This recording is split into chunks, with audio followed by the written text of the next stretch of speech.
আজকের ভিডিও হচ্ছে colour grading.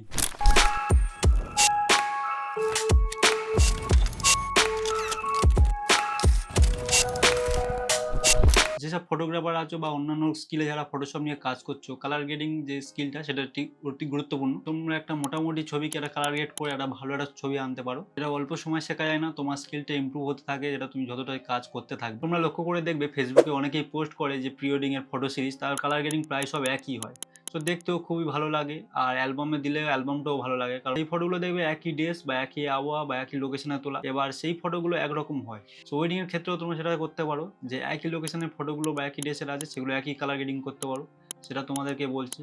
So let's go to Photoshop, তোমাদের ওখানেই সব বলছি। এখানে চলে এসেছি আমার ডেস্কটপে। ফটোটা সিলেকশন অতি গুরুত্বপূর্ণ, কারণ দেখো এখানে আমি এই ফটোগুলো এডিট করে দেখাবো। এই যে দেয়ালের উপরে যে আছে দিদিটা, তো এটা একটা লোকেশনে তোলা। আর এরপরে আছে মেকআপ লুক। সাপোজ ধরো তোমরা এই ফটোটা এডিট করলে, করার পর ধরো এই ফটোটা ওপেন করে এডিট করছো, কিন্তু ওর কালার টোন আলাদা, এর কালার টোন আলাদা, সে সময় তোমার কালার গ্রেডিংটা ঠিক গুলিয়ে যাবে। চেষ্টা করবে যে ফটো এক সিরিজের একই রকম ফটো এডিটটা কমপ্লিট করা। ধরো এখানে 3-4টে ফটো এখানে আছে পরপর, সো এই 3-4টে ফটো যদি আমি পরপরে করি তাহলে আমার কালার টোনটা প্রায় সিমিলার থাকবে আর সেম থাকবে, দেখতেও ভালো লাগবে। তো চলো আমরা একটা ফটো প্রথম খুলে নিই। তো ফাইনালি ফটোশপে আমি ফটোটা ওপেন করে নিয়েছি। এখানে দেওয়া সব ঠিকঠাক আছে, এখানে একটু এক্সট্রা জিনিস শুটে এসে গিয়েছে আর এখানে একটু আছে, এটা টুকটাক আমরা এগুলো রিমুভ করবো। প্রথমে আমরা দেখো এটা দেয়ালের পাশে আছে, কিন্তু দেয়ালটা একটু হাইলাইট হয়ে আছে আর মডেল একটু ডার্ক হয়ে আছে। সো আমি প্রথমে এখানে এসে একটু মার্কসিংটা করে নিই। দেখো সাবজেক্ট আমি চাইছি দেয়ালটা একটু ডার্ক হবে, তাই আমার পিছনের সাবজেক্টটা আমি ডার্ক করে দেবো, এক্সট্রাটা একটু কমিয়ে। এখানে দেখো ঠিকঠাক এসে গেছে। দেন আরেকবার আমরা যাবো, দেন রেডিয়াল গ্রেডিয়েন্ট, দেন সাবজেক্টটা একটা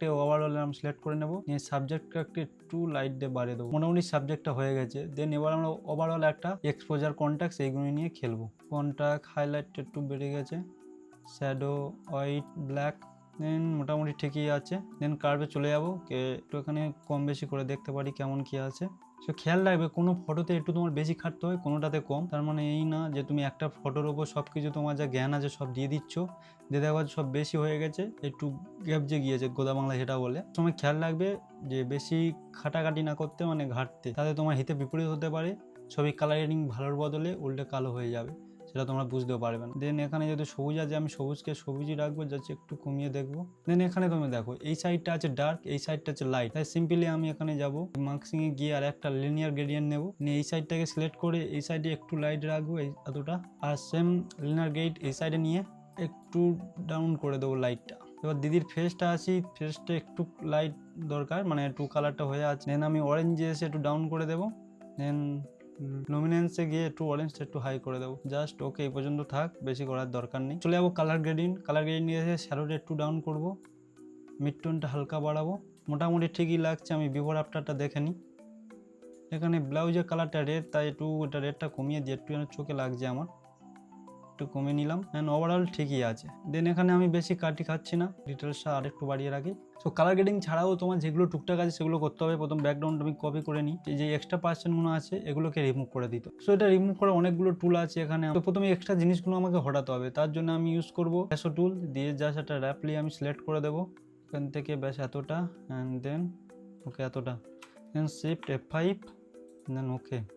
দেখো এটা র্যামটা হয়ে গেছে, বাড়িটা থেকে গিয়েছে।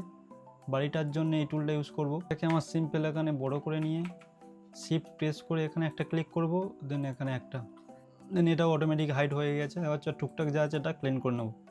যেহেতু দিদিটা দেয়ালের গায়ে আছে আর কি, দেয়ালটা আমি ক্লিন রাখতে চাইছি, তাতে আমার ব্যাকগ্রাউন্ডে দিদিটার উপরে চোখ যাবে, নাহলে আমার এই সব জায়গায় দড়ি দড়ি আছে, এই পাইপ আছে, এগুলোই নজর দেবে। তুমি কোনো ছবি কালার গ্রেডিং করার আগে দেখবে ছবিটার ব্যাকগ্রাউন্ড যেন সব ঠিকঠাক থাকে, তারপরে কালার গ্রেডিং।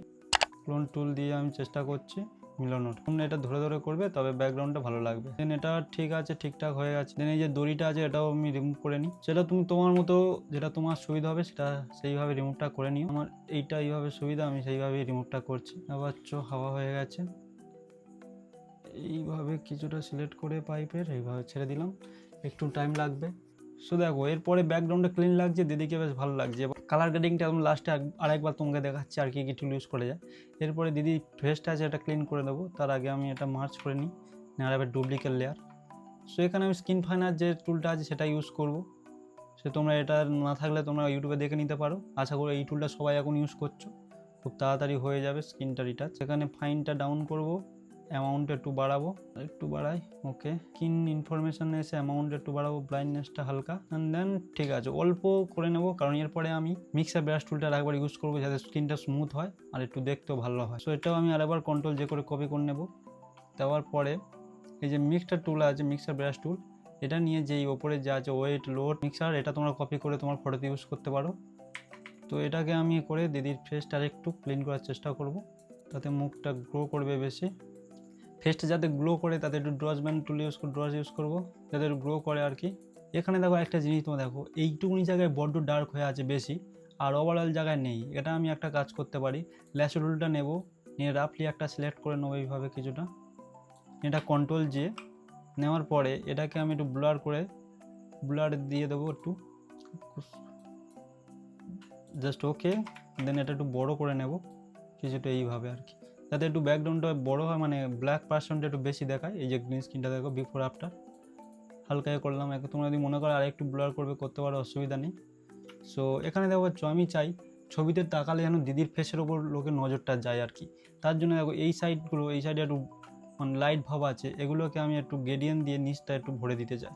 সো গ্রেডিয়েন্ট টুল সিম্পল নেবো, নিয়ে এখানে সিম্পল প্রথমে এই টুলটা ক্লাসিক্যাল গ্রেডিয়েন্ট, দেন এখানে ব্ল্যাক সিলেক্ট থাকবে নিচে, জাস্ট এখান থেকে এসে জাস্ট এরকম ছেড়ে দেবো। দেওয়ার পরে একটু বেসিক ব্ল্যাক হয়ে যাবে, তার জন্য একটু কন্ট্রোল টিচেবে, এটা একটু বড় করে নিয়ে একটু ডাউন করে দেবো। নেওয়ার পরে দেখো পাচ্ছ নিচেরটাও ডার্ক হয়ে গেছে, এই পিছনটাও ডার্ক আছে, যা লাইট আছে সেটা এইটুকুনি।